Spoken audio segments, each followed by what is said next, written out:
दोस्तों, उत्तर प्रदेश के अलीगढ़ में एक जज साहब के साथ कुछ ऐसा हो गया जिसकी उन्होंने कभी कल्पना भी नहीं की होगी। आखिर क्या हुआ था उनके साथ, पूरी कहानी की सच्चाई जानने के लिए वीडियो को अंत तक जरूर देखें। उत्तर प्रदेश के अलीगढ़ की कोर्ट में एक जज साहब की नियुक्ति होती है और वहां पर वो अपना कार्यभार बड़ी ईमानदारी से और मेहनत से कर रहे थे। वो अपने परिवार के साथ सरकारी आवास में रहा करते थे और वहीं से रोज सुबह सुबह का कोर्ट जाना और शाम को कोर्ट से वापस लौटना। घर के अंदर उनकी पत्नी थी और उनके 2 बच्चे थे जिनके साथ वो अपनी जिंदगी की खुशियां जी रहे थे।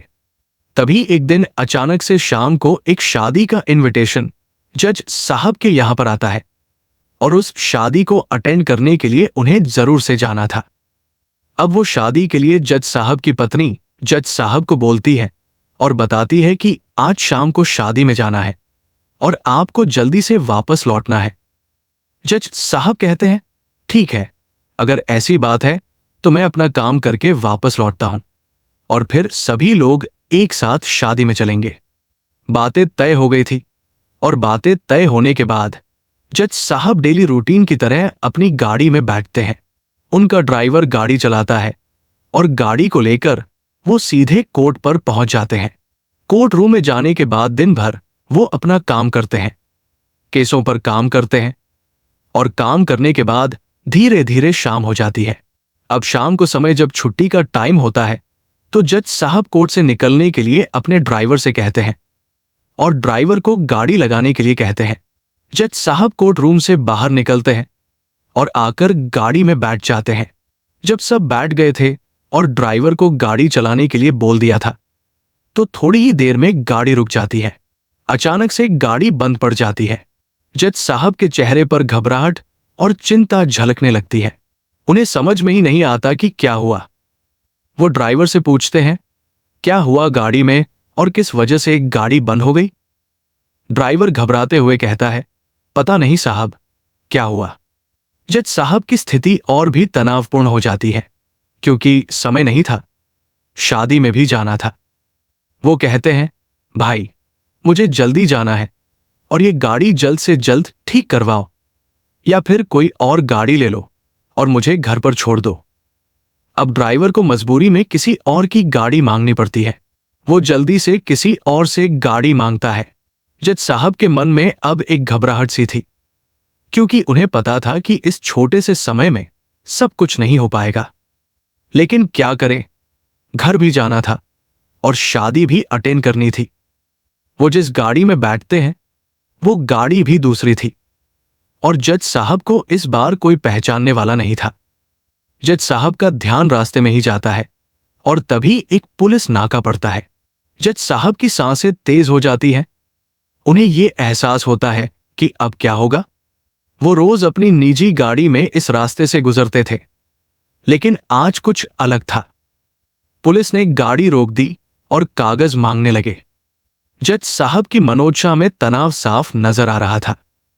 वो ड्राइवर से कहते हैं, चलो देखते हैं क्या करते हैं, गाड़ी को रोक लो, लेकिन इन्हें यह मत बताना कि मैं जज साहब हूं। पुलिस वाले कागज मांगते हैं और ड्राइवर कहता है, साहब, कागज पूरे हैं, कोई दिक्कत नहीं है, लेकिन कागज फिलहाल घर पर है।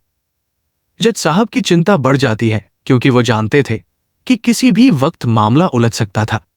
पुलिस वाले ड्राइवर को धमकाने लगते हैं और कहते हैं, अगर कागज नहीं दिखाए तो गाड़ी बंद करनी पड़ेगी।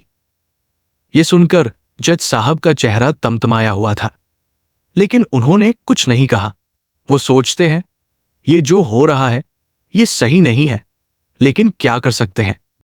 फिर जज साहब अपनी गाड़ी की खिड़की खोलते हैं और गाड़ी से बाहर उतरते हैं। वो मुस्कुराते हुए पुलिस वाले से कहते हैं, क्या तुम नए नए यहां पर पोस्ट हुए हो? ये सुनकर पुलिस वाला थोड़ा घबराता है और कहता है, साहब, मैं तो 3-4 साल से काम कर रहा हूं। आपने मुझे ये क्यों पूछा? जज साहब हंसते हुए कहते हैं, अगर तुम 3-4 साल से काम कर रहे हो तो क्या तुम मुझे नहीं पहचानते? जैसे ही ये बात पुलिस वाले के कानों में पड़ती है वो कांप जाता है। उसे ये एहसास होता है कि ये आदमी कोई साधारण व्यक्ति नहीं, बल्कि उच्च अधिकारी है। जज साहब के शब्दों में एक नयापन था जो पुलिस वालों को पूरी तरह से झकझोर देता है।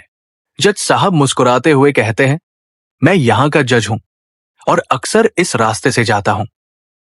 आज मेरी गाड़ी खराब हो गई थी और इस वजह से मैं किसी और की गाड़ी में बैठा हूं, लेकिन आज तुमने मुझे रोका और इस तरह से व्यवहार किया। अब पुलिस वाले डरे हुए थे, उनके हाथ पांव फूलने लगे थे, क्योंकि अब उन्हें पता चल चुका था कि वे किससे उलझे थे। इस बात को सुनकर पुलिस वाले हाथ जोड़कर माफी मांगते हैं। वो कहने लगे, साहब हमें माफ कर दे, हम ऐसा फिर कभी नहीं करेंगे। उनका चेहरा शर्म से झुक चुका था।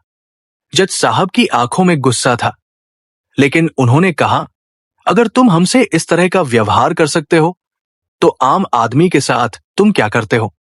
जज साहब ने उन्हें चेतावनी दी कि अगर ऐसी घटनाएं फिर से हुई तो उन्हें सख्त कदम उठाने होंगे। जज साहब फिर गाड़ी में बैठ जाते हैं। इस बार उनका मन शांत था, लेकिन साथ ही एक अंदरूनी गुस्सा था। उन्होंने सोचा, अगर ये पुलिस वाला हमसे ऐसा व्यवहार कर सकता है तो आम आदमी के साथ क्या होता होगा। जज साहब के घर लौटने के बाद वो पूरी रात इस बारे में सोचते रहे। उनके मन में सवाल उठने लगे कि समाज में ये क्या हो रहा है, क्या हमें कुछ करना होगा। उन्होंने ठान लिया कि वो इस मामले में कुछ कदम उठाएंगे। उन्होंने तय किया कि सुबह एसपी साहब से मिलने जाएंगे और उन्हें इस बारे में बताएंगे। अगले दिन जज साहब ने एसपी साहब से मिलने का निर्णय लिया। उन्होंने पूरी घटना की जानकारी दी और ये बताया कि पुलिस वाले किस तरह से रिश्वत मांगते हैं।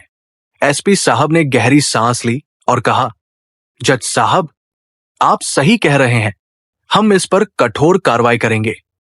हमें इन लोगों को रंगे हाथों पकड़ने की आवश्यकता है। कुछ दिनों बाद एसपी साहब और जज साहब की मेहनत रंग लाई। उन्होंने एक गुप्त अभियान शुरू किया और पुलिस वालों को रंगे हाथ पकड़ा। इसने समाज में एक नई उम्मीद जगा दी। अब लोगों को यकीन हो गया कि अगर कोई काम सही तरीके से किया जाए तो बदलाव संभव है।